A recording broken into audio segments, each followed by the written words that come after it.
नमस्कार मेरे प्यारे कृषि साथियों, स्वागत आप सभी का ब्राइट एग्रो क्लासेस के डिजिटल प्लेटफॉर्म पर। साथियों, आज अपन बात करने वाले हैं वन शॉट क्लास के बारे में। Complete syllabus in one class और बहुत शानदार, बहुत इंटरेस्टिंग सब्जेक्ट आज की रहने वाली है। प्रॉब्लमेटिक सॉइल से जो कहीं ना कहीं खेती से जुड़े हुए हैं, उनको और भी शानदार ये सब्जेक्ट लगने वाली है। तो कमेंट करके सबसे पहले एक बार बता दीजिए कौन कौन साथी खेती से जुड़े हुए हैं और इसके साथ में ही खेती करते हैं उनके घर पर, और उनके खेती में, उनकी मृदा में कई बार प्रॉब्लम्स आ जाती है, और उन प्रॉब्लम्स के बारे में जानेंगे और उन प्रॉब्लम्स के सॉल्यूशन के बारे में जानने वाले हैं कि उनका मैनेजमेंट कैसे कर सकते हैं। एक ही क्लास में कंप्लीट सिलेबस पढ़ने वाले हैं। और इसके साथ में पहले के एग्जाम कैसे क्या जा रहे हैं, अरे कमेंट करके बता दीजिएगा वो भी। और इसके साथ में ही बीएससी एग्रीकल्चर के स्टूडेंट अगर हो तो अपने सभी साथियों को कॉलेज के ग्रुप्स में इस वीडियो को शेयर करके, अगर फर्स्ट बार वीडियो को देख रहे हो तो चैनल को सब्सक्राइब करके, वीडियो को लाइक करके सभी साथियों के साथ में स्प्रेड कर दीजिए। बस इतना सा काम कर दीजिए और फिर इसके बाद में चलिएगा बेटा आगे की ओर। प्रॉब्लमेटिक की बात करते हैं तो समस्या आ गई भाई साहब। क्या आ गई? अरे बेटा क्या आ गई? समस्या आ गई। अरे क्या आ गई? समस्या आ गई। और समस्या किस में आ गई? मृदा में आ गई। और अब उसका क्या करना है? उसका कहीं ना कहीं प्रबंधन करना है। उसका क्या करना है बेटा? प्रबंधन करना है। तो यही सब्जेक्ट का टाइटल है। यही सब्जेक्ट का टाइटल है कि समस्याग्रस्त मृदा है, उसका प्रबंधन करना है। समस्याग्रस्त मृदा है, उसका प्रबंधन है। समस्या अलग अलग प्रकार की हो सकती है। सबसे पहले जल भराव वाली मृदाएं हो सकती है। जल भराव वाली अम्लीय मृदाएं हो सकती है, क्षारीय मृदाएं हो सकती है, लवणीय मृदाएं हो सकती है। कौन सी हो सकती है बेटा? लवणीय मृदाएं हो सकती है, क्षारीय मृदाएं हो सकती है, अम्लीय मृदाएं हो सकती है। ये चारों प्रकार की मृदाएं, और इनका क्या पढ़ना है? इनका प्रबंधन पढ़ना है। इनका क्या पढ़ना है बेटा? प्रबंधन की, इनका प्रबंधन। ये चार प्रकार की नहीं है। कोई हाई पारगम्य होती है, कोई हाईली क्या होती है? पारगम्य होती है। और कहीं ना कहीं परमेबिलिटी जिसको बोल सकते हैं, एक क्या होती है? लोअर परमेबिलिटी होती है। मतलब एक के अंदर क्या होता है? बहुत ज्यादा क्या जाते हैं, अरे बहुत ज्यादा क्या जाते हैं, बहुत ज्यादा लीच आउट हो जाता है, पानी वगैरह सब कुछ लीच आउट हो जाता है, एक में लीच आउट ही नहीं होता है। इन दोनों प्रकार की मृदाओं के बारे में भी जानेंगे और इसके मैनेजमेंट के बारे में भी जानेंगे। इसके पहले अगर आप सभी साथियों ने ओल्ड पेपर सॉल्यूशन की क्लास नहीं देखी है, ओल्ड पेपर सॉल्यूशन की क्लास नहीं देखी है, तो बेटा सबसे पहले जाकर आपको क्या देखना है? ओल्ड पेपर सॉल्यूशन की क्लास देखनी है। क्या देखनी है बेटा? ओल्ड पेपर सॉल्यूशन की क्लास देखनी है। अपने यूट्यूब पर है, सीधा सा सब्जेक्ट का नाम और साथ में ब्राइट एग्रो क्लासेस जोड़ देना, सब कुछ मटेरियल आपके साथ में आ जाएगा। यूट्यूब पर सर्च कर लेना सब्जेक्ट का नाम और ब्राइट एग्रो क्लासेस साथ में ऐड कर देना, आपके पास में कंटेंट आ जाएगा किसी भी सब्जेक्ट का चाहते हो उसी सब्जेक्ट का। देखिएगा, सबसे पहले अपन बात करेंगे, अपन वन बाय वन अपनी इस सब्जेक्ट के बारे में। सबसे पहला टॉपिक अपने है, पहले टॉपिक सिलेबस की बात कर ले तो सिलेबस में सबसे पहले है सोइल क्वालिटी के बारे में पढ़ना है। किसके बारे में पढ़ना है बेटा? सोइल क्वालिटी बात करते हैं तो मृदा गुणवत्ता। और इसके साथ में ही इसमें एक सोइल हेल्थ के बारे में पढ़ेंगे, इसके सोइल क्वालिटी के इंडिकेटर्स के बारे में पढ़ेंगे, इसको प्रभावित करने वाले कारकों के बारे में पढ़ेंगे कि सोइल क्वालिटी को कौन कौन से कारक प्रभावित कर सकते हैं।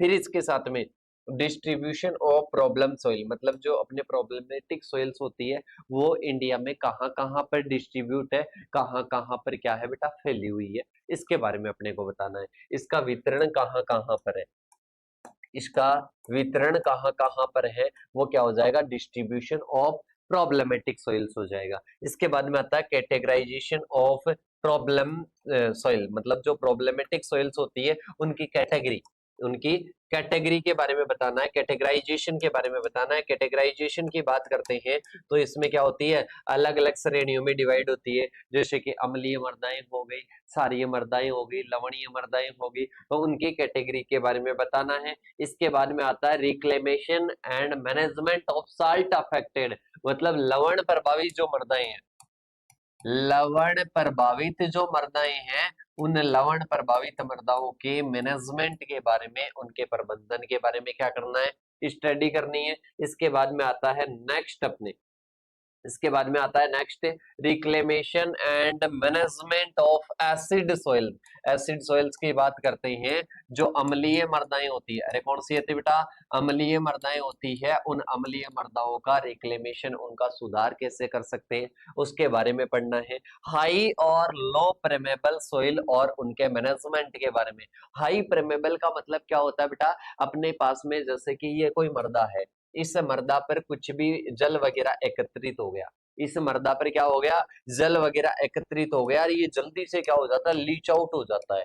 ये क्या हो जाता है बेटा, ये लीच आउट हो जाता है, मतलब इसकी क्या हो जाती है, लीचिंग हो जाती है। तो ये क्या होती है, ये हाई परमेबल होती है। ये क्या होती है बेटा, हाई परमेबल होती है। एक मृदा ऐसी है कि उसमें ऊपर कुछ भी आ जाए भाई साहब, वो नीचे जाने का नाम नहीं लेंगे क्योंकि कठोर परत रहेगी। इसको बोलते हैं लो परमेबल सोइल्स। कौन सी बोलते हैं बेटा, लो परमेबल सोइल्स बोलते हैं। मतलब इनमें क्या होगा, इनमें कहीं ना कहीं लीचिंग नहीं होगी, तो ये क्या होती है, लो परमेबल होती है। देखिएगा, इनके बारे में बात करेंगे। फिर इसके बाद में आता है bio remediation of soils. Bio का मतलब क्या होता है बेटा, बायो का मतलब अपन बात करते हैं जैव। क्या होता है, जैव। जैव बोले तो जीव, जीव बोले तो इसमें क्या हो सकते हैं, सूक्ष्म जीव भी हो सकते हैं और पेड़ भी हो सकते हैं। जैव सुधार अपन बात करते हैं, ये जो मृदाएं होती है, ये जो प्रॉब्लमेटिक सॉइल्स होती है, इन प्रॉब्लमेटिक सॉइल्स का सुधार कैसे कर सकते हैं, इन प्रॉब्लमेटिक सॉइल्स का सुधार कैसे कर सकते हैं, मतलब जीवों के द्वारा। तो इसके लिए अपने को एक क्वेश्चन पढ़ना है जो कि एमपीटीएस है। क्या है बेटा, एमपीटीएस है, ये अपने को पढ़ना है। इसके बाद में आता है लैंड कैपेबिलिटी और इसका क्लासिफिकेशन। लैंड कैपेबिलिटी क्या होता है और इसके साथ में इसका क्लासिफिकेशन क्या है, लैंड कैपेबिलिटी और इसका क्लासिफिकेशन क्या है, इसके बारे में क्या करनी है बेटा, स्टडी करनी है। इसके बारे में क्या करना है, अध्ययन करना है। अरे क्या करना है बेटा, अध्ययन करना है। तो ये क्या हो जाएगा, लैंड कैपेबिलिटी और क्लासिफिकेशन आ जाएगा। क्या आ जाएगा बेटा, लैंड कैपेबिलिटी और क्लासिफिकेशन आ जाएगा। इसके बाद में आता है लैंड सुटेबिलिटी और क्लासिफिकेशन। लैंड सुटेबिलिटी की बात करते हैं, ये किसके लिए सुटेबल है, वो क्या हो जाएगा, सुटेबिलिटी के आधार पर क्लासिफिकेशन हो जाएगा।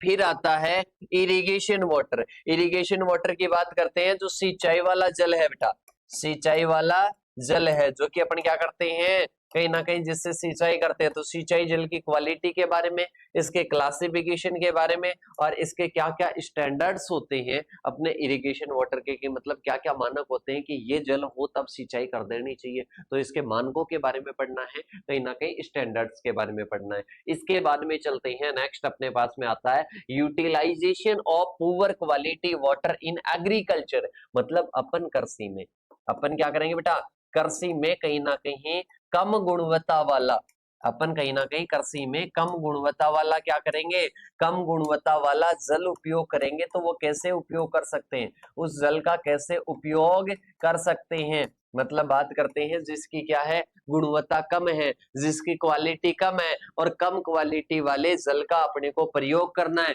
किसमें प्रयोग करना है, कृषि में प्रयोग करना है। कहीं ना कहीं कृषि में किसके लिए प्रयोग करेंगे, सिंचाई के लिए प्रयोग करेंगे। तो उसको अपन किस प्रकार से कर सकते हैं, वो अपने को क्या करना है बेटा, इसी में स्टडी करना है। अब देखिएगा, अपन बात करते हैं सभी के बारे में वन बाय वन, जिसमें सबसे पहले आता है सॉइल क्वालिटी।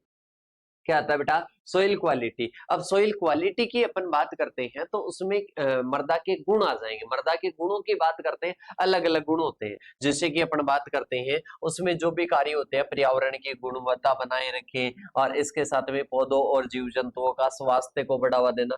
मतलब बात करते हैं गुणवत्ता का मतलब होता है कि सोइल की वह क्षमता जो कि अपने कार्यों को प्रभावी ढंग से करके, और इसके साथ में जैसे कि इसके क्या क्या कार्य होते हैं। सबसे पहले अपन बात करते हैं सोइल के क्या क्या कार्य होते हैं। सोइल का एक तो कार्य होता है, ये जीव को आदान प्रदान करती है, सॉरी अपने प्लांट को क्या करती है, आधार प्रदान करती है। इसके साथ में ये न्यूट्रिएंट अवेलेबल करवाती है, मतलब पोषक तत्व देती है, और इसके साथ में जल अवेलेबल करवाती है, ऑक्सीजन देती है कहीं ना कहीं किसको, प्लांट को। तो ये कार्य हो गए। इसके साथ में जीव, इसमें पाए जाने वाले जीव है, मतलब बात करते हैं सोइल में क्या पाए जाते हैं बेटा, सोइल में कहीं ना कहीं जीव पाए जाते हैं। तो उनको O2 देने का भी कार्य कौन करती है, यही देती है, और इसके साथ में उनको उपयुक्त कंडीशन देने के लिए यही देती है। अगर ये सारे कार्य अगर सोइल क्वालिटी की बात करते हैं कि सोइल की वह क्षमता जो कि अपने कार्यों को प्रभावी ढंग से कर सके। अपने कौन से कार्य हो गए? पौधों के लिए, जीवों के लिए एक क्या करना? उत्पादकता बनाए रखना,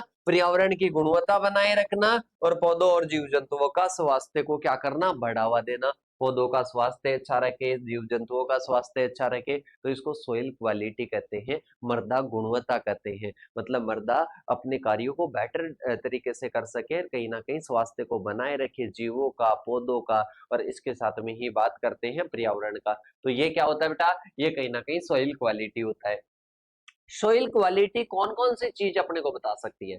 मतलब अपन बात करते हैं कि जैसे कि अपन बात करते हैं किसी का अगर अपने को रंग रूप देखना हो, किसी को ये सुंदर है कि नहीं है, तो उसकी आंखें देखेंगे, उसका कलर देखेंगे, उसके हेयर देखेंगे, उसकी और भी कई सारी चीजें देखेंगे, ठीक है। तो वो देखने के बाद में अपने को लगेगा कि यार ये तो क्या है, सुंदर है, ठीक है। इसी प्रकार से अपन बात करते हैं तो वो इंडिकेटर हो गए, जैसे कि उसकी आंखें आपने देखी, उसका हेयर देखे, उसके बाल देखे, और इसके साथ में उसका कलर देखा आपने, तो वो क्या होते हैं? वो इंडिकेटर होते हैं। तो अपन बात करते हैं मृदा की गुणवत्ता को प्रभावित करने वाले भी क्या होते हैं? कहीं ना कहीं कारक होते हैं जो मृदा की गुणवत्ता को प्रभावित करते हैं, और इसके साथ में कुछ ऐसे इंडिकेटर होते हैं जो कि संकेत देते हैं कि भाई साहब हाँ ये मृदा अच्छी है। तो देखो बेटा, सबसे पहले बात करते हैं अपने सॉइल टेक्सचर। क्या हो जाएगा? सॉइल टेक्सचर कहीं ना कहीं क्या है? संकेतक है। क्या है बेटा? कहीं ना कहीं संकेतक है। सॉइल टेक्सचर, अगर सॉइल टेक्सचर अच्छी रहती है तो बेटा वो वाटर को होल्ड करती है, मतलब कहीं ना कहीं जल को धारण करके रखती है। मतलब क्या हो जाएगा? रेत, सिल्ट और कहीं ना कहीं मिट्टी के अनुपात से जल धारण क्षमता और वायु जीवन क्या होता है? प्रभावित होता है। तो ये प्रभावित करने वाले कारक भी हो गए, संकेतक भी हो गए। ये प्रभावित भी कर सकते हैं, ये संकेतक है, और ये बताते भी है। अगर ये बेटर है तो आपको मानना है कि मृदा बेटर है। इसके साथ में अगर ये सही नहीं है तो प्रभावित करेंगे इसको। इसके बाद में आता है सोइल के स्ट्रक्चर। मृदा कण समूहों का बनना और छिद्रता और जड़ विकास को प्रभावित करता है। किसको प्रभावित करता है? मृदा कण समूहों का बनना और बनाना, और कहीं ना कहीं जो कि छिद्रता और जड़ विकास को क्या करता है? प्रभावित करता है। इसके बाद में आता है सोइल ऑर्गेनिक मैटर। क्या आता है बेटा? Soil organic matter. अगर मृदा में कहीं ना कहीं सोइल ऑर्गेनिक मैटर की बात करते हैं तो ह्यूमस। क्या होता है? ह्यूमस। ह्यूमस किससे बनता है? जो पेड़ पौधों के और इसके साथ में जीवों का जो गोबर वगैरह है, उसको कहीं ना कहीं उसके अपघटन होने के बाद में ह्यूमस बनता है, काला भूरा रंग का पदार्थ बनता है, उसको ह्यूमस कहते हैं। ह्यूमस अगर मृदा में होता है तो बेटा वाटर होल्डिंग कैपेसिटी बढ़ती है, ये जल को धारण करते हुए रखता है, मतलब जल को धारण करता है। और इसके साथ में ही अपन बात करते हैं, ये न्यूट्रिएंट भी अवेलेबल करवाता है अच्छी क्वांटिटी में। किसको अवेलेबल करवाता है? ये कहीं ना कहीं प्लांट को अवेलेबल करवाता है। किसको अवेलेबल करवाता है बेटा? प्लांट को अवेलेबल करवाता है। फिर इसके बाद में आता है सोइल पीएच। क्या आता है बेटा? Soil pH. सोइल पीएच भी कहीं ना कहीं क्या करता है? प्रभावित करता है। सोइल पीएच भी क्या करता है? प्रभावित करता है। किसको प्रभावित करता है बेटा? Soil pH. सोइल पीएच किसको? अगर सोइल का पीएच बात करें, सोइल का पीएच 6 से 7 है तो आप बोलोगे कि सर बहुत ही शानदार है, बहुत ही अच्छा है। इसके साथ में अगर सोइल का पीएच 5 होता है तो आप बोलोगे अम्लीय। अगर सोइल का पीएच 8 है तो आप बोलोगे कि सर क्षारीय है, मतलब सही नहीं है। तो ये क्या करते हैं? इंडिकेट करते हैं, और पीएच प्रभावित भी करता है। तो दोनों चीज हो गई। तो पीएच हो जाएगा, मतलब पोषक तत्वों की उपलब्धता भी किसके अनुसार होती है? पीएच के अनुसार होती है। सूक्ष्म जीवों की गतिविधि भी किसके अनुसार होती है? पीएच के अनुसार होती है। इसके बाद में देखिएगा नेक्स्ट आता है न्यूट्रिएंट कंटेंट। अपन मृदा में क्या देखते हैं? मृदा में कहीं ना कहीं पोषक तत्व स्तर देखते हैं। मृदा में क्या देखते हैं?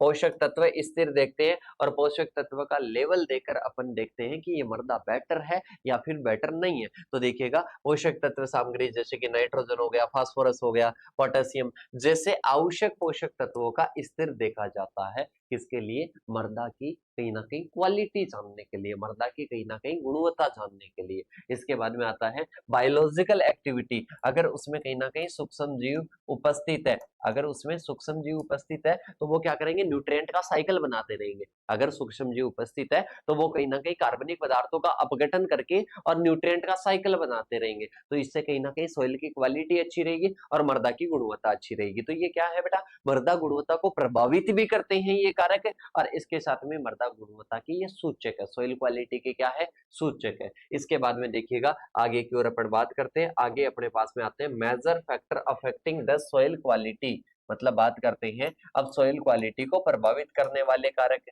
सॉइल क्वालिटी को प्रभावित करने वाले कारक तो वो सूचक हो गए और उनसे रिलेटेड ही क्या आ जाएंगे, ये वाले आ जाएंगे। अब देखना इधर, इधर देखना, जो अपन ने ऊपर बात की तो उनके सब पॉइंट हो सकते हैं पर प्रभावित करने वाले कारक होंगे, ठीक है। तो वो क्या हो गए, सूचक हो गए, वो बताते हैं कि मृदा कैसी है, मृदा अच्छी है, मृदा खराब है, मृदा अच्छी, मृदा की क्वालिटी बेटर है या फिर कहीं ना कहीं मीडियम है। तो ये अपने को कौन बताता है, ये अपने को कहीं ना कहीं मृदा की क्वालिटी बताती है, मृदा की गुणवत्ता बताती है। क्लियर हो गया। इसके बाद में अपन चलते हैं मृदा गुणवत्ता को प्रभावित करने वाले कारक, मतलब सॉइल क्वालिटी को, सॉइल क्वालिटी को, सॉइल क्वालिटी को प्रभावित करने वाले कारक, अफेक्टिंग, अफेक्टिंग फैक्टर्स, मतलब बात करते हैं कहीं ना कहीं उसको प्रभावित करने वाले कारक। इसमें सबसे पहला हो जाएगा पेरेंट मटेरियल। पेरेंट मटेरियल की बात करते हैं, पैतृक पदार्थ।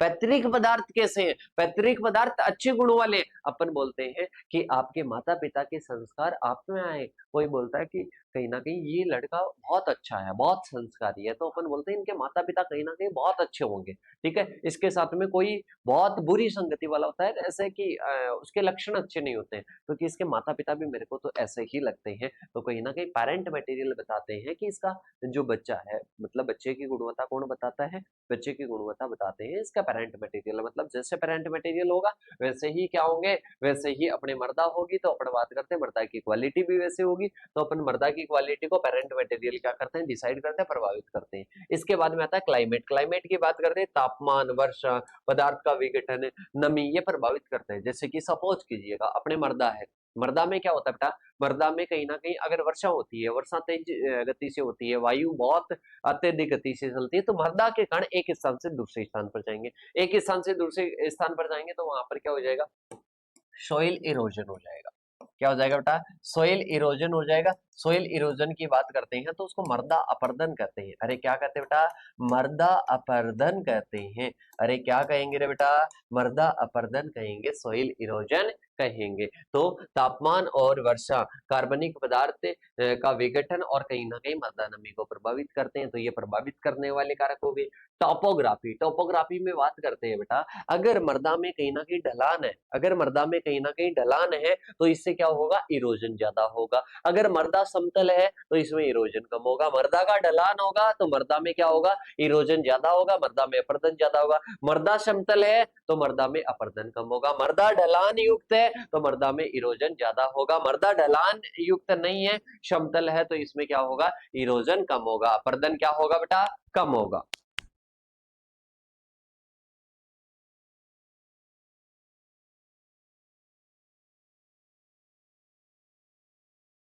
देखो बेटा आगे की ओर बात करते हैं। आगे आ गया कि टोपोग्राफी मतलब क्या होता है, जितनी ढलान होगी उतना ही ज्यादा मृदा कटाव होगा, तो ये कहीं ना कहीं किसको प्रभावित करेंगे, ये मृदा क्वालिटी को प्रभावित करेंगे। इसके बाद में अपन चलते हैं आगे की ओर। आगे अपने आता है जैविक गतिविधि। जैविक गतिविधि की बात करते हैं, अगर कहीं ना कहीं मृदा में सूक्ष्म जीव है, अगर लाभदायक सूक्ष्म जीव है तो वो कहीं ना कहीं मृदा की उर्वरता को बढ़ाएंगे, मतलब सॉइल क्वालिटी को इंप्रूव करेंगे। अगर हानिकारक है तो कहीं ना कहीं वो क्या करेंगे, नुकसान पहुंचाएंगे, सॉइल क्वालिटी को भी नुकसान पहुंचाएंगे। इसके बाद में आता है लैंड मैनेजमेंट प्रैक्टिसेस, मतलब बात करते हैं आप टिलेज कैसे कर रहे हो, आप क्रॉप रोटेशन कौन सा अपना रहे हो, आप कौन कौन सा केमिकल यूज कर रहे हो, दैट इज ये क्या करते हैं बेटा, अफेक्ट करते हैं, कहीं ना कहीं प्रभावित करते हैं, किसको, मृदा को प्रभावित करते हैं। इसके बाद में चलते हैं बेटा आगे की ओर। आगे आता है सॉइल हेल्थ। सॉइल हेल्थ का मतलब समझो बेटा, सॉइल हेल्थ का मतलब ऐसे समझो कि मृदा में जो सूक्ष्म जीव वगैरह है वो अच्छे से सरवाइव कर पा रहे हैं, मतलब मृदा में सूक्ष्म जीव अच्छे से सरवाइव कर पा रहे हैं, दैट इज डिनोट किसको करते हैं, सोइल हेल्थ। मृदा स्वास्थ्य, मृदा गुणवत्ता की एक व्यापक अवधारणा है जो सोइल की जीवित पारिस्थितिकी तंत्र, जीवित पारिस्थितिकी तंत्र, जीव होंगे उसमें, जीवित पारिस्थितिकी तंत्र के रूप में कार्य करने की क्षमता पर केंद्रित है, जो पौधों और इसके साथ में जानवरों और मनुष्यों का पोषण करती है। मतलब मृदा की अगर हेल्थ अच्छी है तो वो जीवों को, पौधों को, मनुष्यों को अच्छा पोषण देगी, दैट इज वो क्या हो जाएगा, सोइल हेल्थ हो जाएगा। क्या हो जाएगा बेटा, सोइल हेल्थ हो जाएगा। स्वस्थ मृदा पोषक तत्वों का चक्रण, जल शोधन और जैव विविधता को क्या करती है, कहीं ना कहीं समर्थन करती है। नेक्स्ट आता है मृदा स्वास्थ्य के संकेतकों में जैविक, रासायनिक, भौतिक मापदंड क्या होते हैं, शामिल होते हैं। मतलब बात करते हैं जैविक हो जाएगा, इसके साथ में ही रासायनिक हो जाएगा, भौतिक, ये सारे मापदंड किसमें शामिल होते हैं, मृदा स्वास्थ्य के संकेतकों में शामिल होते हैं। इसके बाद में आता है मृदा स्वास्थ्य बनाए रखने के लिए सतत भूमि प्रयोग और मृदा क्षरण को कम करना आवश्यक है।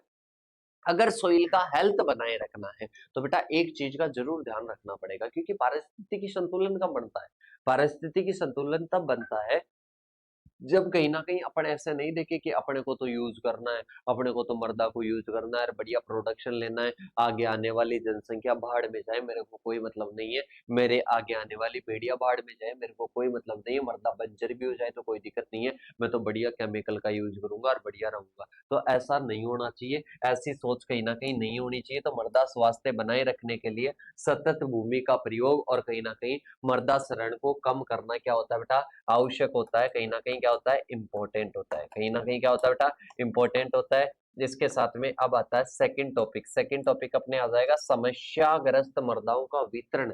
मतलब बात करते हैं ये जो प्रॉब्लमेटिक सोइल्स है, ये प्रॉब्लमेटिक सोइल्स अलग अलग जो क्लाइमेटिक जोन्स होते हैं उनमें अलग अलग में पाई जाती है। तो उसी के रिगार्डिंग बात करेंगे कि जैसे कि अम्लीय मृदाएं कौन से क्षेत्रों में पाई जाती है, लवणीय मृदाएं, क्षारीय मृदाएं, ये कौन कौन से एरियाज में पाई जाती है, that is distribution of problematic soils. देखिएगा सबसे पहले बात करते हैं भारत के विभिन्न कृषि पारिस्थितिकीय प्रणालियों में समस्याग्रस्त मृदाओं का वितरण।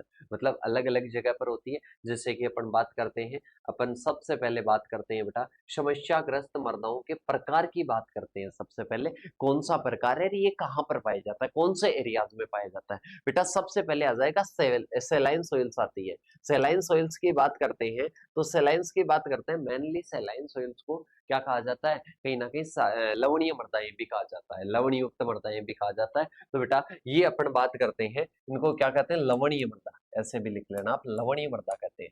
क्या कहते हैं, लवणीय मृदा कहते हैं। तो देखिएगा मुख्य रूप से शुष्क और अर्ध शुष्क क्षेत्रों में पाया जाता है, जहां पर वाष्पीकरण वर्षा से अधिक होता है। वाष्पीकरण क्या होता है, वर्षा से अधिक होता है, समझिएगा ध्यान से। जैसे कि अपन बात करते हैं इस मृदा में क्या है बेटा, कहीं ना कहीं अपन बात करते हैं ये कोई मृदा है और यहाँ पर पानी भरा हुआ है, यहाँ पर पानी भरा हुआ है, यहाँ पर क्या होगा, वाष्पीकरण होगा, मतलब यहाँ से पानी उड़कर चला जाएगा और लवण यहीं पर रह जाएंगे। यहाँ से पानी उड़कर, आपने देखा होगा मृदाओं में, इन मृदाओं में सफेद परत पाई जाती है। तो ये कब होता है, जब क्या होता है, यहाँ का जो जल है, जल तो वाष्पीकरण हो जाएगा और इसके साथ में लवण यहाँ पर बने रहेंगे, लवण यहाँ पर बने रहेंगे। दैट इज ये क्या होती है, सेलाइन सोइल्स होती है। राजस्थान, हरियाणा, पंजाब, गुजरात, उत्तर प्रदेश, बिहार के कुछ हिस्सों में ये पाई जाती है। तो ये क्या हो जाएगी बेटा, सेलाइन सोइल्स हो जाएगी। क्या हो जाएगी, सेलाइन सोइल्स हो जाएगी। इनमें घुलनशील लवणों की मात्रा अधिक होती है और ये लवण कहीं ना कहीं पौधों की वृद्धि को प्रभावित करते हैं। तो ये शुष्क और अर्ध शुष्क क्षेत्रों में जहां पर वर्षा से ज्यादा क्या होता है, वाष्पीकरण होता है, तो वहां पर मुख्यतः सेलाइन सोइल्स पाई जाती है। फिर आती है क्षारीय मृदाएं, कहीं ना कहीं इनको बोलते हैं एल्केलाइन सोइल्स। क्या होती है, एल्केलाइन सोइल्स होती है। एल्केलाइन सोइल्स की बात करते हैं, सोडिक मृदा के नाम से जानी जाती है। और सोडियम कार्बोनेट, बेटा आपको पता है जो सोडियम होता है, वो सोडियम कहीं ना कहीं मृदा की संरचना को खराब करता है।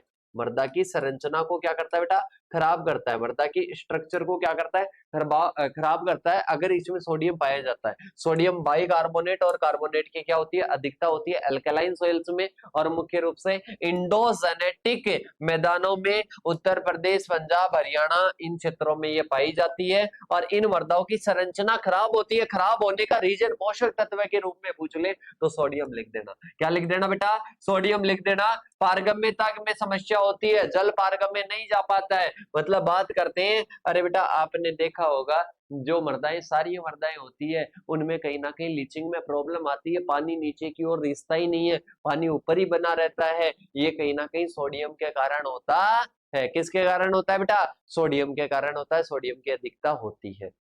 इसके बाद में देखिएगा एसिड सोइल्स होती है, ये उच्च वर्षा वाले क्षेत्रों में पाया जाता है। ये बात करते हैं कौन सी, एसिड सोइल, जो कि उच्च वर्षा वाले क्षेत्रों में पाई जाती है। उत्तर पूर्व भारत में, पश्चिमी घाट में, पूर्वी हिमालय में क्या पाई जाती है, अम्लीय मृदाएं पाई जाती है। अरे कौन सी पाई जाती है, अम्लीय मृदाएं पाई जाती है। फिर इसके बाद में अपने आती है, इन मृदाओं का पीएच मान कम होता है, अक्सर एल्यूमिनियम और मैग्नीज विषाक्तता होती है। एल्यूमिनियम और मैग्नीज विषाक्तता होती है, मतलब बात करते हैं इसमें क्या होता है, इसमें जो धनायन होते हैं, जो अपने बात करते हैं कैटायन होते हैं, वो तो कहीं ना कहीं चले जाएंगे किसके साथ में, वो तो चले जाएंगे अपने किसके साथ में थे, अरे किसके साथ में चले जाएंगे, मतलब बात करते हैं सारी आयन जो होते हैं ना, वो तो कहीं ना कहीं मृदा में किसके साथ में, पानी के साथ में चले जाएंगे। पर इधर बात करते हैं अम्लीय आयन ऊपरी सतह पर रह जाते हैं, जैसे कि बात करते हैं एल्यूमिनियम हो गया, मैग्नीज हो गया, तो ये विषाक्तता भी इन मृदाओं में क्या होती है, बढ़ती है, उच्च वर्षा वालों में होता है। इसके बाद में आती है बेटा water logged soil. Water logged की बात करते हैं, जिनमें क्या होता है, जल भराव होता है, जिनमें जल भराव की समस्या होती है, उन मृदाओं को क्या कहते हैं, वाटर लॉग्ड सोइल कहते हैं। क्या कहते हैं बेटा, वाटर लॉग्ड सोइल कहते हैं। तो देखिएगा, जिन क्षेत्रों में जल निकास कम होता है, जिनमें क्या होता है बेटा, कहीं ना कहीं वाटर ड्रेनेज कम होता है, अरे क्या होता है, वाटर ड्रेनेज कहीं ना कहीं क्या होता है, कम होता है, वाटर ड्रेनेज क्या होता है, कम होता है, और जल स्तर ऊंचा होता है, मतलब कहीं ना कहीं जल निकास की तो सुविधा नहीं। आप एक चीज बताइएगा बेटा, यहाँ पर मैं बात करूं, यहाँ पर मैं बात करूं, पानी निकलने की तो जगह है नहीं, और यहाँ पर पानी आएगा ज्यादा, आएगा ज्यादा, निकलने की जगह नहीं है, तो इसको अपन क्या बोलते हैं, इसको वाटर लॉग्ड सोइल बोलते हैं। क्या बोलते हैं, वाटर लॉग्ड सोइल बोलते हैं जिन क्षेत्रों में जल निकास कम होता है, जल स्तर ऊंचा होता है, जैसे कि डेल्टा क्षेत्र हो गया, बाढ़ के मैदान हो गए, तो इनको क्या बोलते हैं, वाटर लॉग्ड सोइल बोलते हैं। अरे क्या बोलते हैं, वाटर लॉग्ड सोइल बोलते हैं। क्या बोलते हैं बेटा, वाटर लॉग्ड सोइल बोलते हैं। जैसे कि ये पंजाब, उत्तर प्रदेश, बिहार, पश्चिम बंगाल तटीय क्षेत्रों के कुछ हिस्सों में पाई जाती है, और कहीं ना कहीं इन मृदाओं में जड़ें ऑक्सीजन की कमी से प्रभावित होती है, O2 की कमी से प्रभावित होती है, O2 की कमी से क्या होती है, कमी से प्रभावित होती है। अरे क्या प्रभावित होती है, कहीं ना कहीं जड़ें प्रभावित होती है। किसकी जड़ें प्रभावित होती है, अरे एक चीज बताइएगा, 25% जल पाया जाता है रंध्रावकाश में, 25% जल पाया जाता है, 25% वायु पाई जाती है, टोटल 50% क्या होते हैं, रंध्रावकाश होते हैं। तो 25% में जल, 25% में क्या पाई जाती है, वायु पाई जाती है। अब अपन अगर बात करते हैं 25% में जल, 25% में वायु है, अब इस 25% में वायु पाई जा रही है, अगर वायु की जगह है, वायु को रिप्लेस करके जल आ जाता है, वायु को रिप्लेस करके जल आ जाता है, जल भर जाता है, तो बेटा वो क्या हो जाएगा, अरे वो क्या हो जाएगा, वो कहीं ना कहीं वाटर लॉग्ड सोइल हो जाएगी। कौन सी हो जाएगी, वाटर लॉग्ड सोइल हो जाएगी। तो आई होप आप सभी को समझ में आ गया होगा। इसके बाद में आता है इरोडेड सोइल, मतलब बात करते हैं जिनमें क्या होता है, कटावग्रस्त। कटावग्रस्त की बात करते हैं बेटा, जहां पर अपरदन ज्यादा है, जहां पर अपरदन ज्यादा है, तो उनको इरोडेड सोइल बोलते हैं। क्या बोलते हैं, इरोडेड सोइल बोलते हैं। मृदा अपरदन, मृदा अपरदन जहां पर क्या होता है, ज्यादा होता है, वो इरोडेड सोइल होती है। ये कहां पर होती है, जहां पर क्या होता है, जहां पर ढलान ज्यादा होती है वहां पर ज्यादा पाई जाती है, ढाल वाले क्षेत्रों में, पहाड़ी इलाकों में ज्यादा पाई जाती है। अब आपको पता चल गया है ना कौन कौन सी मृदा कहां पर पाई जाती है, और जहां पर मृदा कटाव अधिक होता है, हिमालय की तलहटी, पश्चिम घाट और कहीं ना कहीं मध्य भारत के हिस्सों में सामान्यतः ये पाई जाती है। ऊपरी उपजाऊ मिट्टी, और इसके साथ में ही बात करते हैं उर्वरता का क्या होता है, नुकसान होता है। किसमें नुकसान होता है, इरोडेड सॉइल में। अरे किसमें होता है, इरोडेड सॉइल में, क्योंकि अपन बात करते हैं इधर से मृदा का बहाव होता जाएगा, मतलब मृदा पानी के साथ में चलती जाएगी, और मृदा की ऊपरी जो फर्टाइल लेयर है, वो फर्टाइल लेयर अगर चल जाएगी तो बेटा उससे क्या हो जाएगा, उससे बहुत बड़ा नुकसान हो जाएगा। क्या हो जाएगा, क्योंकि बात करते हैं किसान के लिए वही इंपॉर्टेंट है, कहीं ना कहीं खाद उर्वरक देकर उसको क्या बनाते हैं, बहुत ही फर्टाइल बनाते हैं, और वो फर्टाइल लेयर ही क्या हो जाती है, बहकर चली जाती है। तो ये क्या होता है, इरोडेड सॉइल होती है। इसके बाद में चलते हैं बेटा आगे की ओर। आगे अपने पास में आता है next topic, third topic, categorisation of problematic soils. Problematic soils, समस्याग्रस्त मृदाएं। अरे कौन सी होती है रे बेटा, अरे कौन सी होती है रे बेटा, समस्याग्रस्त मृदाएं। कौन सी होती है, समस्याग्रस्त मृदाएं। समस्याग्रस्त मृदाएं जिनमें क्या होती है, अरे जिनमें क्या होती है, समस्या पाई जाती है। जिनमें समस्या पाई जाती है उनको समस्याग्रस्त मर्दाएं कहते हैं। अरे सर कौन सी समस्या पाई जाती है बेटा? बहुत बड़ी बड़ी समस्या होती है। समस्याग्रस्त मर्दा वे मर्दा होती है जिनमें कुछ भौतिक, रासायनिक, जैविक गुण होते हैं और जो उचित प्रबंधन के बिना कहीं ना कहीं फसल उत्पादन से उपयोगिता को सीमित कर देते हैं। बेटा समझिएगा, समस्याग्रस्त मर्दाएं वे होती है जिनकी भौतिक, रासायनिक, जैविक अवस्था बिगड़ जाती है। जिनकी भौतिक, रासायनिक, जैविक अवस्था बिगड़ जाती है तो उनको क्या कहते हैं? प्रॉब्लमेटिक सॉइल्स या समस्याग्रस्त मृदाएं कहते हैं। उनमें समस्या आ जाती है। वो एक प्लांट को अच्छी प्रकार से उसका लाइफ साइकिल पूर्ण करने में कहीं ना कहीं बाधित करती है। उसको क्या कहते हैं? समस्याग्रस्त मृदाएं कहती है। जब मृदाओं में समस्या पाई जाएगी तो वो प्लांट को कैसे ग्रो होने देगी? दैट इज उनको क्या बोलते हैं? प्रॉब्लमेटिक सॉइल्स या समस्याग्रस्त मृदाएं कहते हैं।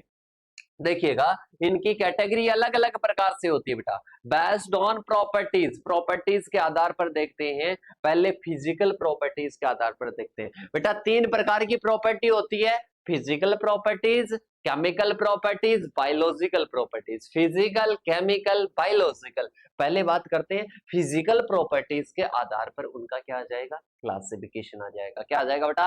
फिजिकल प्रॉपर्टीज के आधार पर क्लासिफिकेशन आ जाएगा, जिसमें सबसे पहली सॉइल आती है वाटर लॉग्ड सॉइल। कौन सी आती है बेटा? वाटर लॉग्ड सॉइल आती है। वाटर लॉग्ड सॉइल की बात करते हैं, जिनमें क्या होता है बेटा? अरे जिनमें क्या होता है? जिनमें कहीं ना कहीं जल भरा होता है। अरे क्या होता है? जिनमें जल भरा हुआ होता है उनको क्या कहते हैं? वाटर लॉग्ड सॉइल कहते हैं। अरे क्या कहते हैं बेटा? वाटर लॉग्ड कहते हैं। जिनको वाटर लॉग्ड कहते हैं मतलब जिनमें जल भरा होता है। अभी ऊपर ही बात की थी कि वाटर लॉग्ड सॉइल क्या होती है, तो बेटा पहली कौन सी हो गई? वाटर लॉग्ड होती है। इनमें क्या होता है? ऑक्सीजन प्लांट को नहीं मिल पाती है, क्योंकि जहां पर भरा हुआ होना चाहिए था, जहां पर ऑक्सीजन को रहना चाहिए था, वहां पर कहीं ना कहीं क्या रहता है? जल रहता है। ऑक्सीजन को रिप्लेसमेंट कर देता है, भगा देता है, दूर कर देता है। तो ये क्या होती है? वाटर लॉग्ड होती है। देखिएगा दूसरी आती है इरोडेड। इरोडेड की बात करते हैं, कटाव। जिनमें क्या होता है बेटा? कटाव अत्यधिक होता है। जिनमें क्या होता है? कटाव अत्यधिक होता है। मतलब वे मर्दाएं जिनमें क्या होता है? जिनमें कटाव होता है। मतलब जिनमें बात करते हैं मर्दा की कुछ लेयर होती है, लेयर में से ढलान वाली होती है, और ढलान वाली में क्या होता है बेटा? उसकी अपर लेयर क्या हो जाती है? चली जाती है। मतलब ढाल होती है। मर्दा में क्या होती है? ढाल होती है, टोपोग्राफी होती है। अब टोपोग्राफी में क्या होता है? कहीं ना कहीं जो लेयर है, अब जैसे ढलान है बेटा, ढलान है, बारिश आएगी, बारिश आएगी तो इससे क्या हो जाएगी? मर्दा की लेयर चली जाएगी। वर्षा तेज होगी, इससे चली जाएगी। इसके साथ में जब वायु आएगी तब चली जाएगी। और अगर जिसमें मर्दा के कण एक स्थान से दूसरे स्थान पर चले जाते हैं उसको क्या कहते हैं? Eroded soil. तो ये ढाल वाले क्षेत्रों पर पाई जाती है, जो कि मैंने पहले ही बता दिया। इसके बाद में आता है कॉम्पैक्टेड सॉइल। क्या होती है? कॉम्पैक्टेड सॉइल होती है। कॉम्पैक्टेड का मतलब समझो कठोर। क्या होती है? कठोर होती है भाई साहब। ये कहीं ना कहीं जैसे कि अपन बात करते हैं, ये यहाँ से मर्दा है ना बेटा, कठोर होती है। मतलब इसमें जड़ें भी बहुत कठिनाई से जाती है, बहुत कठिनाई से प्रवेश करती है। That is compacted soil. Compacted soil का मतलब है वो कठोर है। कठोर है मतलब वो क्या नहीं जा पाती है? वो कहीं ना कहीं अंदर प्रवेश नहीं कर पाती है। That is compacted soil. कौन सी हो जाएगी बेटा? कॉम्पैक्टेड सोइल हो जाएगी। मतलब कठोर होती है, कठोर में प्रवेश नहीं कर पाएगी तो कॉम्पैक्टेड सोइल हो जाएगी। मतलब उच्च घनत्व वाली होती है, संकुचन के कारण जड़ विकास और जल प्रवेश नहीं कर पाती है, कठोर होती है, ऐसे समझ लेना। इसके बाद में आता है रासायनिक गुणों के आधार पर। बेटा लिख कर आना, बहुत शानदार शानदार नंबर आएंगे, बहुत अच्छे अच्छे नंबर देगा एग्जामिनर।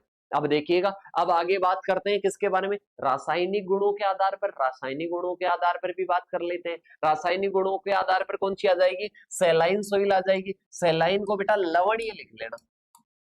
सैलाइन को क्या लिख लेना? लवणीय मृदा लिख लेना। अरे क्या लिख लेना? लवणीय मृदा लिख लेना। जिनमें लवण अत्यधिक होते हैं, अरे जिनमें लवण अत्यधिक होते हैं उनको लवणीय मृदा कहते हैं। अरे क्या कहते हैं बेटा?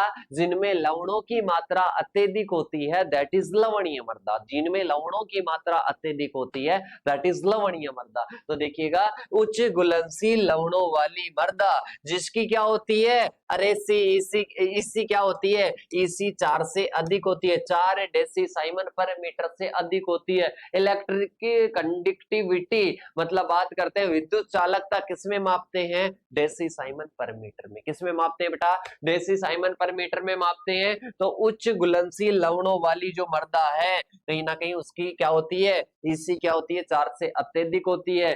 फिर आती है सोडिक सॉइल। सोडिक सॉइल की बात करते हैं, सारीय मृदाएं। सारीय मृदाएं किसको बोलते हैं, जिनमें ईएसपी, अरे फुल फॉर्म याद रखना, एक्सेंजेबल सोडियम परसेंटेज। एक्सेंजेबल सोडियम परसेंटेज क्या होता है, 15 से अत्यधिक होता है।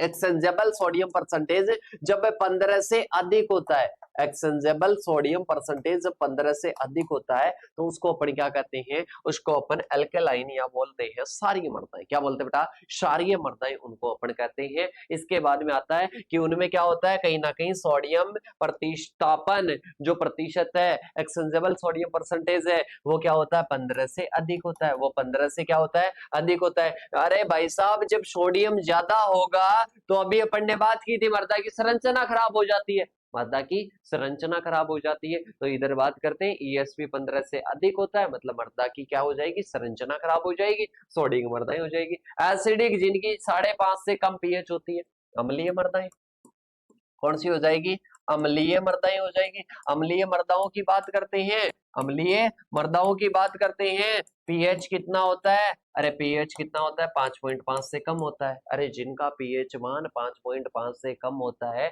उनको क्या कहते हैं, बताओ क्या कहते हैं, अम्लीय मृदाएं कहते हैं। क्या कहते हैं बेटा, अम्लीय मृदाएं कहते हैं। तो एसिडिक सॉइल्स हो गई। इसके बाद में आता है based on biological properties. Biological properties के आधार पर भी होता है, जिनमें माइक्रोबियल माइक्रोबियल एक्टिविटी मतलब बात करते हैं सूक्ष्म जीव।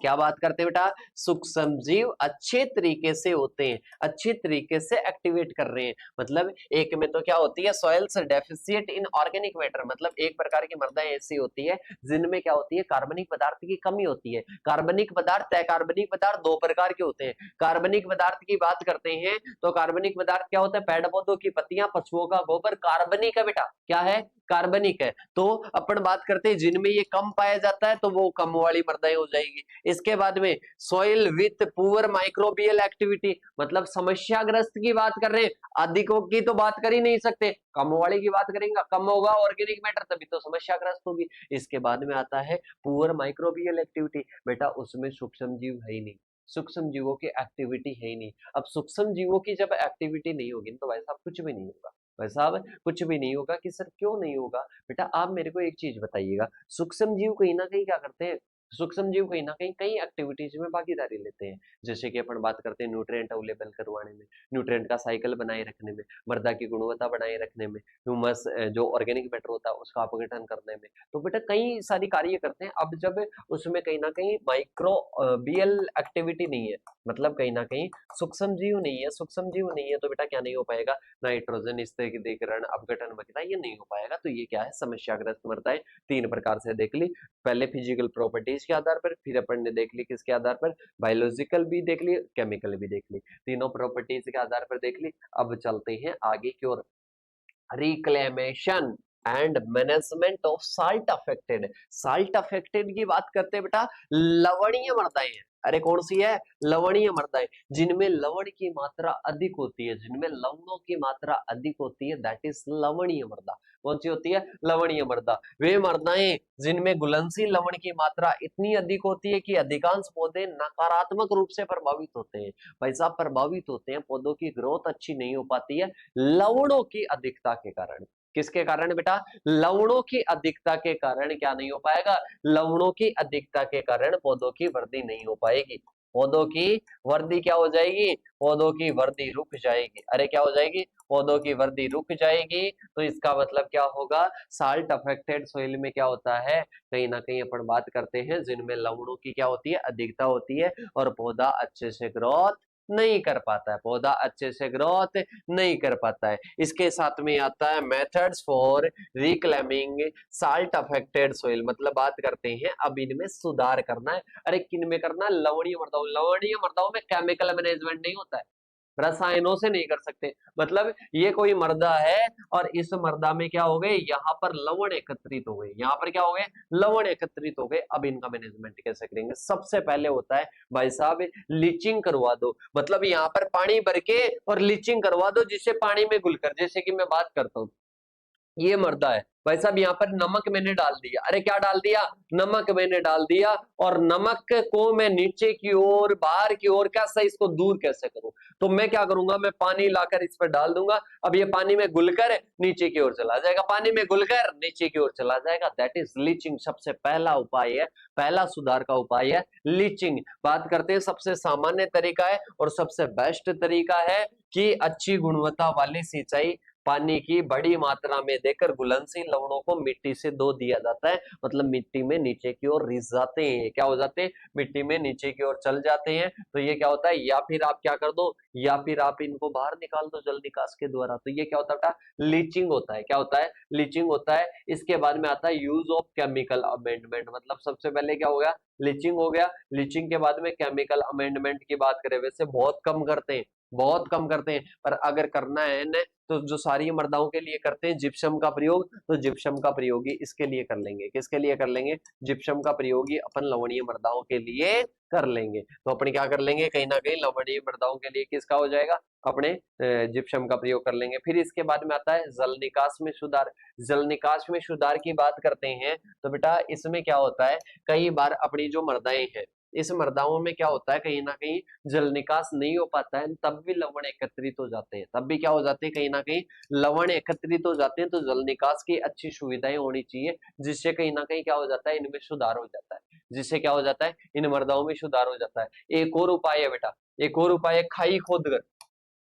क्या होती है, खाई खोदकर होता है। कि सर खाई खोदकर कैसे होता है, हमारे को समझा दो। देखो बेटा, ये अपनी मर्दा है, ध्यान से समझना, ये अपनी मर्दा है। यहाँ पर मैं एक खाई को दूंगा और इस मर्दा को खोदकर मैं इस जो मेड है ना, इस मेड पर डाल दूंगा। फिर यहाँ पर खाई खोदा और इसमें मर्दा को डाल दिया। मतलब ऊपर वाली जो लेयर है वो नीचे की ओर चली जाएगी, ऊपर वाली लेयर नीचे की ओर चली जाएगी। फिर मैं यहाँ पर खोदूंगा, फिर यहाँ पर आ जाएगी, मतलब ऊपर वाली लेयर नीचे की ओर आ गई। फिर यहाँ पर खोद के इधर, फिर इधर, फिर इधर, फिर इधर। ठीक है, तो मतलब ऊपर वाली लेयर क्या आ जाएगी, नीचे की ओर आ जाएगी। मतलब लवण नीचे की ओर जम गए, लवण नीचे की ओर दब गए कि नहीं दबे, कि सर बिल्कुल दब गए। तो इससे भी क्या होता है, सुधार होता है। तो खाई खोद कर लिख लेना, एक लिख देना खुरचना। एक क्या हो जाएगा, खुरचना। मतलब अपन क्या करते हैं, कहीं ना कहीं जो लवण होते हैं, लवण की जो ऊपरी परत होती है उसको क्या करते हैं, खुरच कर अलग कर देते हैं। उसको क्या कर देते हैं, खुरच कर अलग कर देते हैं। तो इसको क्या कहते हैं बेटा, खुरचना कहते हैं। क्या कहते हैं, खुरचना कहते हैं। इसके बाद में आता है क्रॉप मैनेजमेंट प्रैक्टिसेस। क्या आ जाएगा, क्रॉप मैनेजमेंट प्रैक्टिसेस आ जाएगा। मतलब फसल का प्रबंधन करेंगे। क्या करेंगे बेटा, फसल का प्रबंधन करेंगे। अरे क्या करेंगे बेटा, फसल का प्रबंधन करेंगे। फसल का प्रबंधन कैसे, जैसे कि कोई लवण सहिष्णु फसलें हैं वो उगाओ। लवण सहिष्णु किसमें उगाओ, तो उससे कहीं ना कहीं क्या होता है, क्रॉप का मैनेजमेंट होकर कहीं ना कहीं प्रॉब्लमेटिक सॉइल के सामने वो क्या होती है, कहीं ना कहीं प्रभावी होती है। तो आपको क्या करना है, कहीं ना कहीं लवण सहिष्णु, जो कि लवणों को क्या कर सके, सहन कर सके, तो ऐसी आपको किस्में उगानी है। इसके बाद में आता है ऑर्गेनिक मैटर डालो। उसमें क्या डालना है आपको, कहीं ना कहीं ऑर्गेनिक मैटर डालना है। और ऑर्गेनिक मैटर से कहीं ना कहीं अम्लीयता बढ़ेगी, मतलब पीएच मान कम होगा। पीएच मान क्या होगा, कम होगा। तो उससे भी कहीं ना कहीं क्या हो जाएगा, सुधार हो जाएगा। अब इसके बाद में आता है एसिडिक सोइल। कौन सी आती है बेटा, एसिडिक सोइल। एसिडिक सोइल की बात करते हैं तो अम्लीय मृदाएं जिनमें H प्लस आयन है, H प्लस आयन है, एल्यूमिनियम आयन है, इनकी क्या होती है, अधिकता होती है। इनमें क्या होती है, अधिकता होती है। एसिडिक सोइल में कहीं ना कहीं माइक्रोन्यूट्रिएंट की अवेलेबिलिटी भी क्या होती है, ज्यादा होती है, बोरॉन और मोलिब्डेनम को छोड़कर। तो बात करिएगा कि अब अपने को किसका, एसिडिक जो सोइल होती है उनमें सुधार करना है। एसिडिक सोइल्स में क्या करना है, सुधार करना है। सुधार कैसे करेंगे, तो देखिएगा सबसे पहले एसिडिक सोइल क्या होती है, अम्लीय मृदाएं वे मृदाएं होती है जिनका पीएच कहीं ना कहीं कम होता है, 5.5 से कम होता है, 5.5 से कम होता है, जिससे पौष्टिक तत्वों की उपलब्धता कम होती है। अरे क्या होती है, पोषक तत्वों की उपलब्धता कम होती है। पोषक तत्व की उपलब्धता क्या होती है, कम होती है, तो ये क्या हो जाएगा, कहीं ना कहीं अम्लीय मृदाएं बोल देंगे। और सूक्ष्म जीवों की सक्रियता क्या होती है, प्रभावित होती है, और जिससे फसल उत्पादन घटता है, तो ये अम्लीय मृदाएं हो जाएगी। अब इनमें सुधार के तरीके देखना है, तो सुधार के लिए मैंने कहा था कि अम्लीय मृदाओं में हमेशा ध्यान रखना, चूना वाले पदार्थों का यूज करते हैं। किसका प्रयोग करते हैं, चूना वाले पदार्थों का यूज करते हैं। चूना वाले पदार्थ कहीं ना कहीं मृदा के पीएच को क्या करते हैं, इंक्रीज करते हैं। तो सबसे पहला क्या हो जाएगा, चूना डालना। सबसे पहले क्या करो, चूना डालना। चूना डालने से कहीं ना कहीं जो मृदा है, जो सोइल है, उसके स्ट्रक्चर में भी सुधार होता है, और कहीं ना कहीं अम्लीयता से सारियता की ओर, मतलब उदासीनता की ओर पीएच मान भी बढ़ता है। क्या बढ़ता है बेटा, पीएच मान भी बढ़ता है। इसके बाद में देखिएगा use of organic amendment. Organic amendment का मतलब क्या होता है बेटा, कार्बनिक पदार्थों का प्रयोग। क्या हो जाएगा, कार्बनिक पदार्थों का प्रयोग हो जाएगा। कार्बनिक पदार्थों की बात करते हैं, जैसे कि अपन ने क्या डाल दिया, कहीं ना कहीं गोबर की खाद डाल दी, इसके साथ में कंपोस्ट डाल दिया, ग्रीन मैन्यूरिंग डाल दिया। इससे कहीं ना कहीं क्या होता है बेटा, कहीं ना कहीं अपन बात करते हैं तो इससे अम्लीय मृदाओं में सुधार होता है। इसके बाद में आता है use of fertiliser and nutrient management. मतलब बात करते हैं अपने को जो अमोनियम बेस्ड जो फर्टिलाइजर है, जो कि क्या करते हैं, सॉइल में एसिडिटी बढ़ाते हैं। एसिडिटी बढ़ाने वाले फर्टिलाइजर्स का उपयोग कम से कम करना है, और इसके साथ में संतुलित उर्वरकों का अपने को प्रयोग करना है।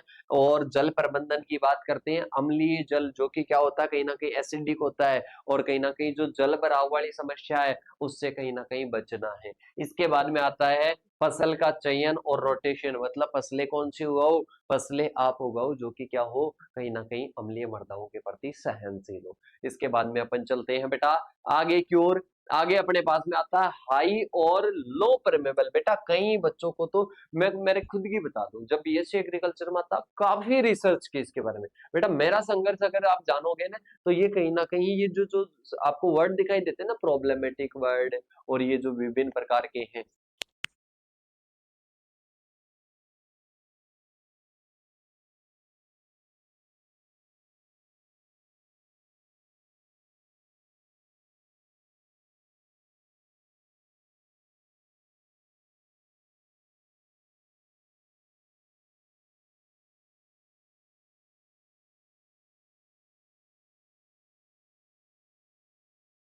देखो बेटा, अभी मैं बता रहा था कि जब मैं पढ़ाई करता था बीएससी एग्रीकल्चर में, तब कहीं ना कहीं ये जो हाई परमेबल है, प्रॉब्लमेटिक सोइल, ये नाम सुनकर ये ऐसे लगता था कि भाई साहब ये है क्या, इनके नोट्स कहाँ से मिलेंगे, ये मैं पढ़ूंगा कहाँ से। मतलब ये कहीं ना कहीं क्या था बेटा, ये कहीं ना कहीं बड़ा संशय था। क्या था, बड़ा संशय था। और ये संशय कहीं ना कहीं कभी भी खत्म नहीं हुआ।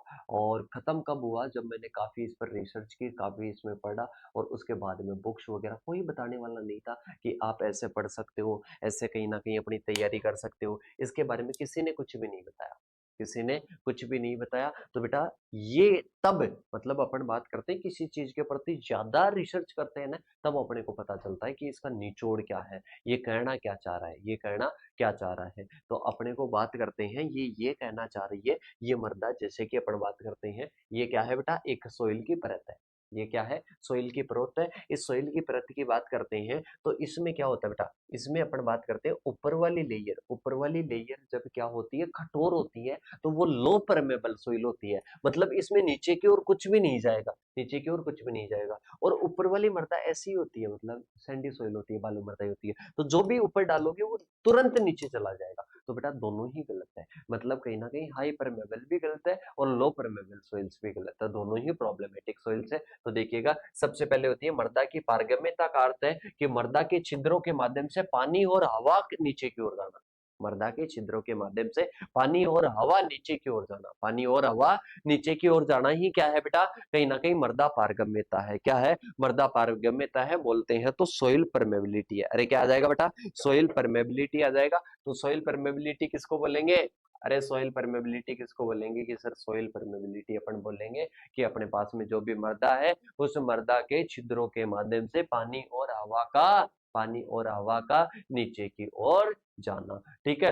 अब इसमें एक तो बहुत ज्यादा जाता है, एक बहुत कम जाता है। High permeable soil, high permeable soil का मतलब क्या है, इस इनमें क्या होते हैं, बड़े छिद्र होते हैं, स्पोर क्या होते हैं, बहुत बड़े होते हैं, और कहीं ना कहीं पानी और हवा तेजी से इसमें क्या होती है, गुजरती है, तेजी से प्रवेश करती है। और रेतीली दोमट मृदाएं होती है, कौन सी, हाई परमेबल सोइल। इसके साथ में इनमें जल धारण क्षमता WHC वाटर होल्डिंग कैपेसिटी क्या होती है बेटा, कम होती है। इनकी वाटर होल्डिंग कैपेसिटी क्या होती है, कम होती है। और पानी जल्दी से बह जाता है, पानी जल्दी से क्या हो जाता है, पानी बह जाता है। अरे क्या होता है बेटा, पानी बह जाता है। इसके साथ में पोषक तत्व आसानी से बहकर मिट्टी से बाहर भी चले जाते हैं, मिट्टी से बाहर भी चले जाते हैं, क्योंकि अपन बात करते हैं ये क्या होता है, इसमें बड़े छिद्र होते हैं, तो हाई परमेबल होती है, मतलब कहीं ना कहीं न्यूट्रिएंट वगैरह सब कुछ लीच आउट हो जाएंगे। इसके साथ में जड़ों को पानी की कमी हो जाती है, क्योंकि तुरंत वर्षा वगैरह कुछ भी आई, सिंचाई दी, तो थोड़ी देर तो रहेगा और तुरंत लीच आउट हो जाएगा, चला जाएगा, तो भाई साहब नुकसान ही नुकसान है। इसका मैनेजमेंट कैसे कर सकते हैं, तो इसमें जल धारण क्षमता बढ़ाने के लिए FYM दो, फार्म यार्ड मेन्योर दो, इसके साथ में कंपोस्ट यूज करो, कार्बनिक पदार्थ डालो। इसके बाद में आता है मिट्टी में नमी बचाने के लिए क्या करना है, मल्चिंग यूज करना है।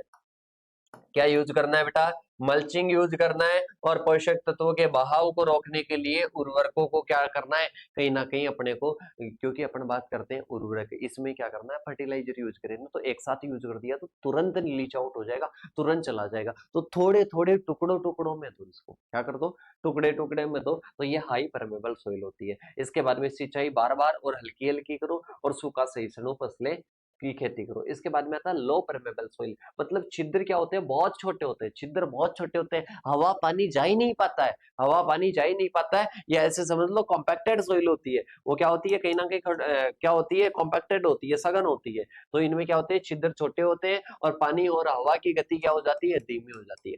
अरे इनकी गति क्या हो जाएगी, धीमी हो जाएगी, गति क्या हो जाएगी, धीमी हो जाएगी। और कहीं ना कहीं सामान्यतः चिकनी मिट्टी होती है, कौन सी होती है, चिकनी मिट्टी होती है, और कहीं ना कहीं जल धारण क्षमता अधिक होती है। इसकी वाटर होल्डिंग कैपेसिटी, जल को धारण करने की क्षमता अधिक होती है, और इसके साथ में ही जल निकासी क्षमता कम होती है, जल को निकास नहीं कर पाएगा। जल भराव की समस्या अक्सर होती है, और जड़ों को हानि पहुंचती है, और कहीं ना कहीं खराब वायु, मतलब वायु नहीं जा पाएगी, जब ऑक्सीजन नहीं जा पाएगी तो पोषक तत्व की उपलब्धता वगैरह सब कुछ क्या हो जाएगा बेटा, धीमा हो जाएगा। तो यह हाई परमेबल भी क्या है बेटा, ये सॉरी लो परमेबल भी क्या है, कहीं ना कहीं सही नहीं है। तो उनके लिए क्या करते हैं, कहीं ना कहीं कार्बनिक पदार्थ डालते हैं, और इसके साथ में ही जल निकास के लिए सतही और भूमिगत नालियां बनाते हैं। इसके साथ में मिट्टी के दबाव से बचने के लिए भारी मशीनरी का प्रयोग करते हैं। जड़ों को वायु वाहित करने के लिए उठे हुए बेड बनाते हैं, उन पर खेती करते हैं। और कहीं ना कहीं जल भराव सहने वाली, मतलब वाटर लॉग्ड कंडीशन सहन करने वाली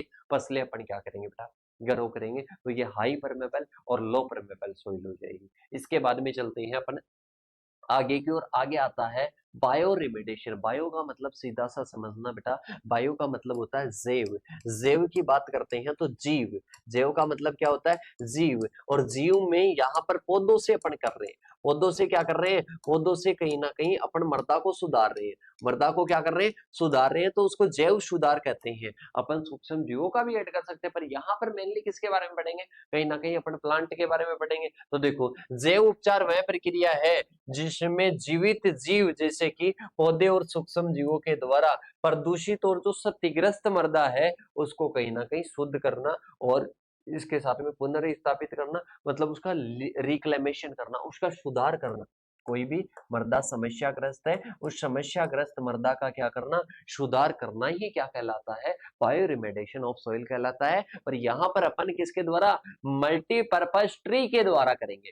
ये जो कार्य करेंगे ये कहीं ना कहीं मल्टीपर्पज ट्री के द्वारा। बेटा ये पूछता है आपको, MPTS दिया हुआ होगा, MPTS दिया हुआ होगा, मल्टीपर्पज ट्री, मतलब ये जो ट्री लगाते हैं, इस ट्री का मतलब यही नहीं है कि ये मृदा को सुधारेगा, इसका मतलब कतई यही नहीं है, ओनली ये नहीं है कि ये मृदा को सुधारेगा। ये बेटा और भी बहुत सारे काम करता है। कि सर क्या क्या काम करता है, ये कहीं ना कहीं लकड़ी देगा, इसके साथ में ये अपने को फल वगैरह देगा, मतलब बहुत सारे कार्य करता है। अदर भी ऑर्गेनिक मैटर भी अपने प्लांट अपनी मृदा को मिलते हैं। तो अपन बात करते हैं MPTS क्या होता है, ये कहीं ना कहीं बायो रिमेडिएशन में, ये जैव उपचार में क्या आते हैं बेटा, काम में आते हैं। तो देखिएगा, सबसे पहले अपन बात करते हैं बहुउद्देशीय वृक्ष। ऐसे वृक्ष होते हैं जो मृदा सुधार के साथ साथ में ईंधन, चारा चारा, लकड़ी कई लाभ प्रदान करते हैं। तो एमपीटीएस क्या होते हैं, कहीं ना कहीं ऐसे वृक्ष होते हैं, कहीं ना कहीं ऐसे वृक्ष होते हैं जो मृदा सुधार के साथ साथ में ईंधन, चारा, लकड़ी जैसे कई लाभ प्रदान करते हैं। क्या करते हैं, कई लाभ प्रदान करते हैं। तो ये क्या हो जाएंगे, एमपीटीएस हो जाएंगे,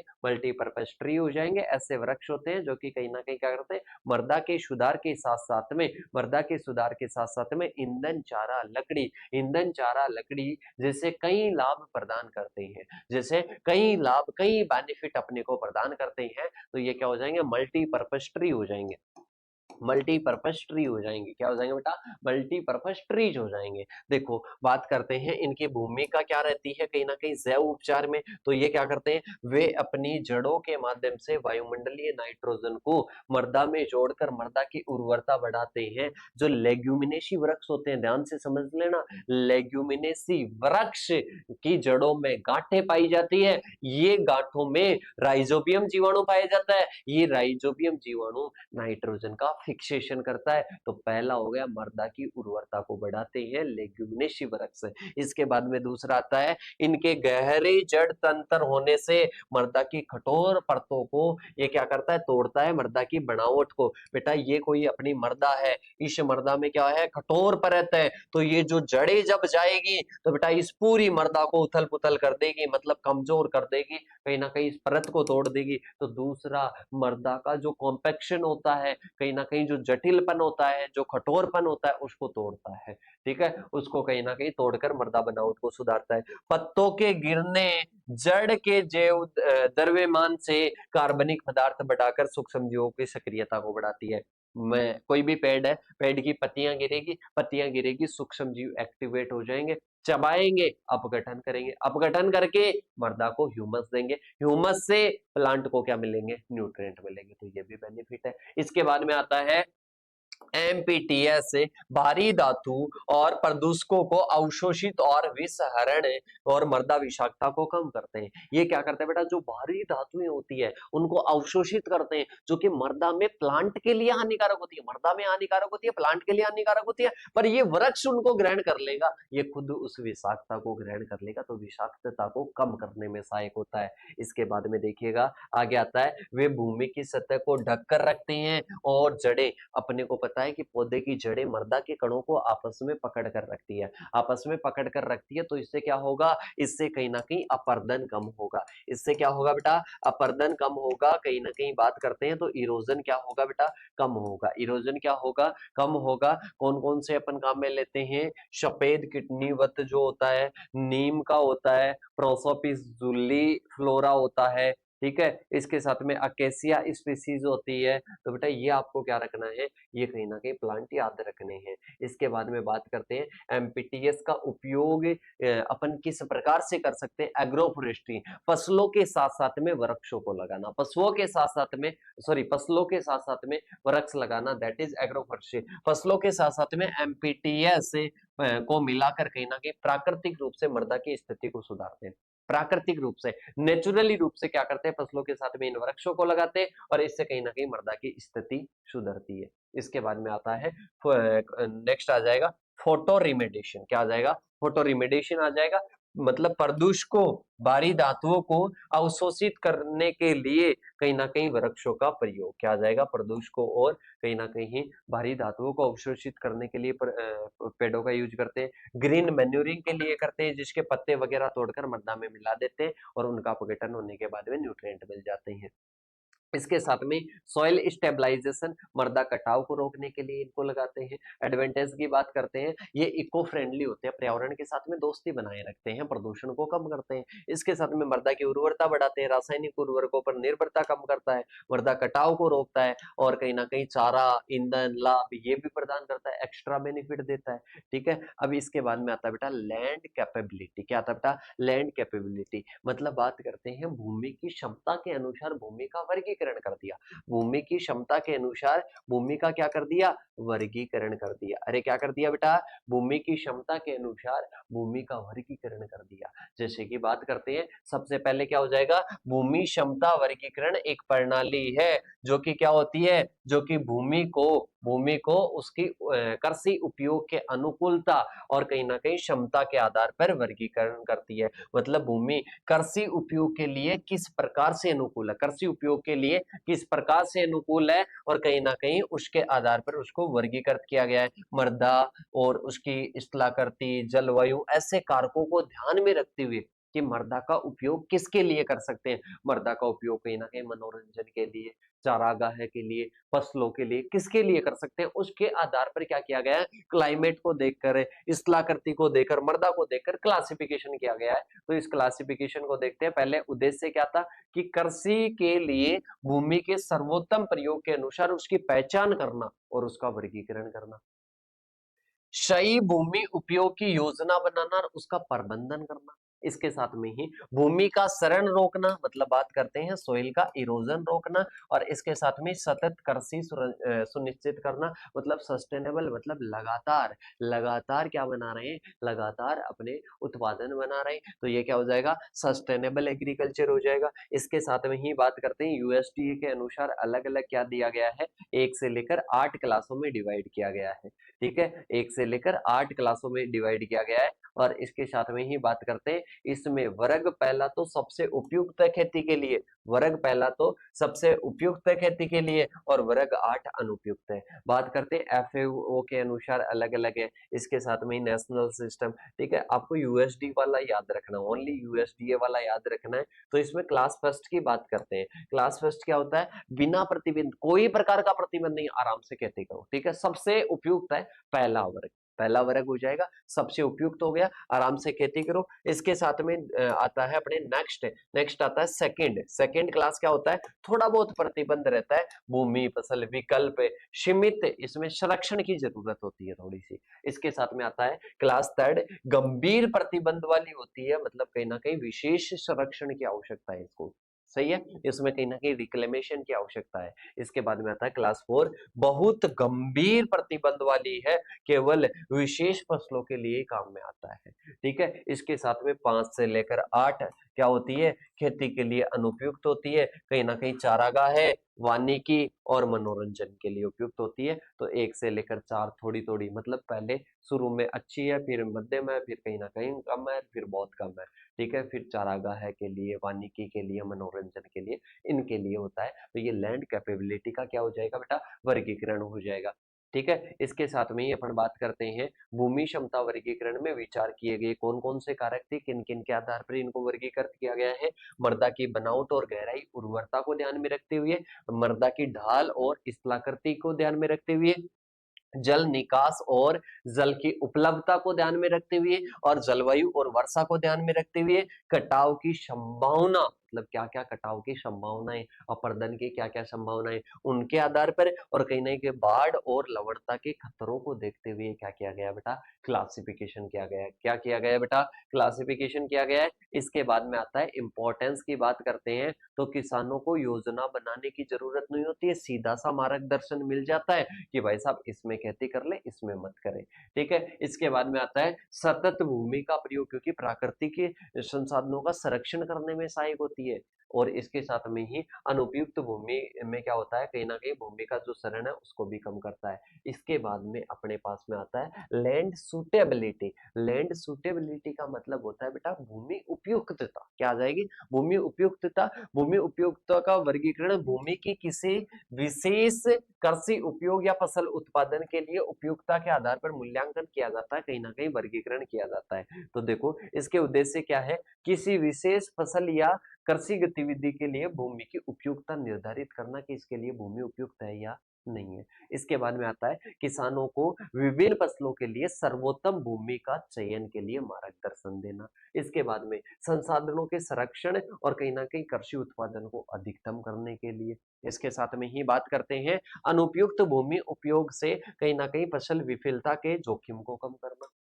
इसके बाद में आता है भूमि की उपयोगिता के जो वर्गीकरण है उसको अपन देख लेते हैं बेटा। उसको अपन देखते हैं तो सबसे पहले अपन बात करते हैं भूमि उपयोगिता का। पहला क्या है, S1 आता है, हाईली सुटेबल। ये क्या है, बहुत आदर्श है फसल के लिए, क्या है, बहुत आदर्श है। तो ये क्या हो जाएगी, S1 हो जाएगी। हाईली मॉडरेट होती है S कुछ इसमें क्या होता है, कुछ कहीं ना कहीं प्रतिबंध होता है। S3 की बात करते हैं, ये क्या होता है, गंभीर प्रतिबंध वाली होती है। और एक होती है बेटा एन की बात करते हैं, नॉन सुटेबल। ये बिल्कुल क्या है, अनुपयुक्त है। तो ये बेटा सुटेबिलिटी के आधार पर है। ये कहीं ना कहीं अपन बात करते हैं इसको प्रभावित करने वाले कारक जो अपन ने बात की थी कि कीट, रोग, लवणता, इसके साथ में स्थलाकृति, ढाल, वो सारी चीजें क्या करती है, प्रभावित करती है। भी ऊपर वाले कारक देखे थे वो।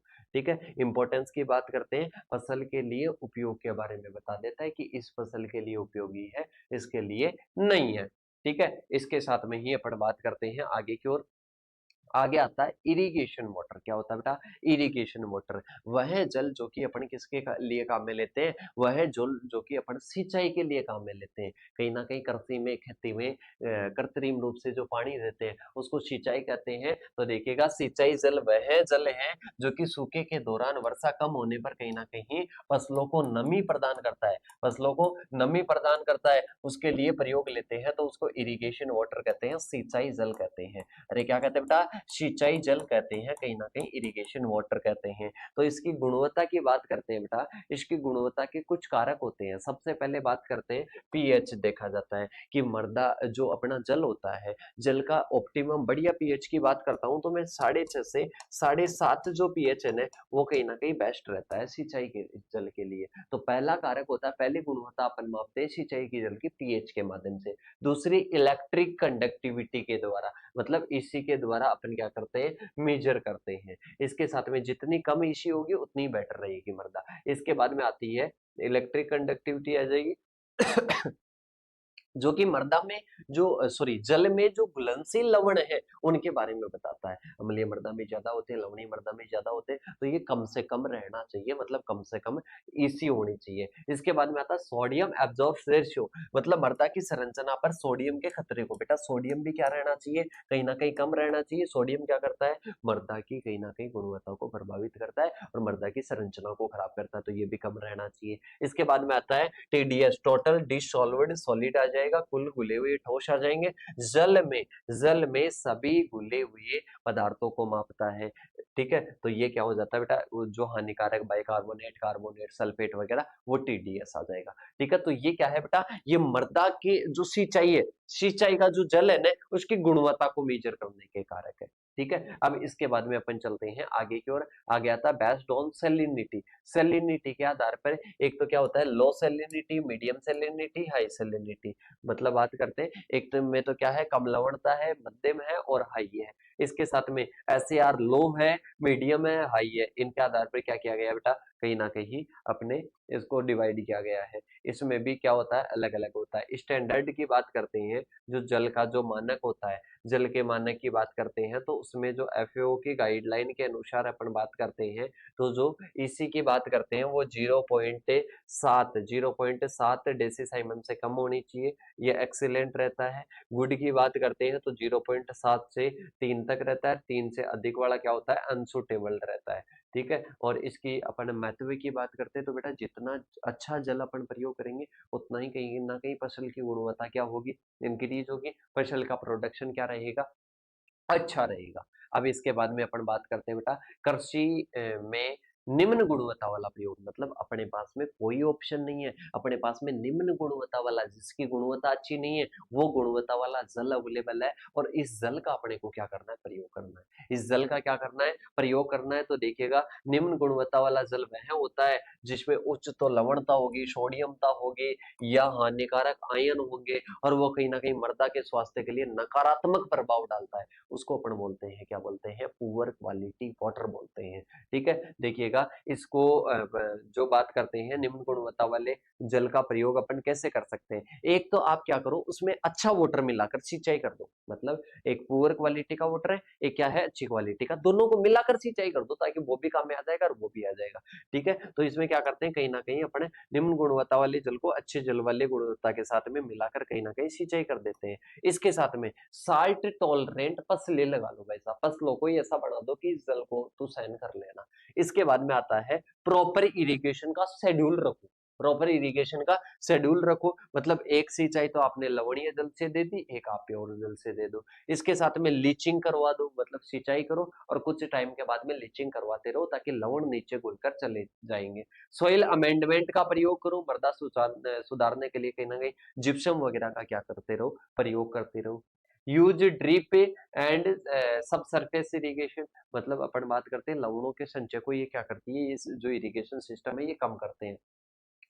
निम्न गुणवत्ता वाले जल के उपयोग के दौरान क्या क्या अपने को विचार करने पड़ते हैं, तो सबसे पहले मृदा का प्रकार देखना पड़ता है, जल की लवणता देखनी पड़ती है, फसल की संवेदनशीलता, जल निकास की सुविधा है या नहीं है, मृदा और जल की जो गुणवत्ता है उसकी निगरानी देखनी पड़ती है, मृदा की तो क्या क्वालिटी है और कहीं ना कहीं जल की क्या क्वालिटी है। ठीक है, और इसके साथ में निम्न गुणवत्ता वाले जल का अपन प्रयोग करते हैं, तो बेटा एक तो जल की कमी वाले क्षेत्रों में वैकल्पिक सोर्सेस के रूप में अवेलेबल होता है, और ताजे जल संसाधनों का क्या करता है संरक्षण, की वो जल तो रहेगा ये यूज में आ जाएगा। इसके साथ में उचित जल प्रबंधन से कहीं ना कहीं फसल उत्पादन में क्या हो जाता है, सुधार हो जाता है, कहीं ना कहीं क्रॉप प्रोडक्शन में क्या हो जाता है बेटा, सुधार हो जाता है। तो आज की ये सब्जेक्ट बहुत ही शानदार थी और मेरे हिसाब से बहुत ही अच्छे तरीके से समझ में आ गई होगी। इसमें किसी प्रकार का कोई डाउट, कोई संशय आपका मेरे हिसाब से नहीं है। अगर फिर भी है तो आप मेरे से कांटेक्ट कर सकते हो, कांटेक्ट करना बहुत ही आसान है।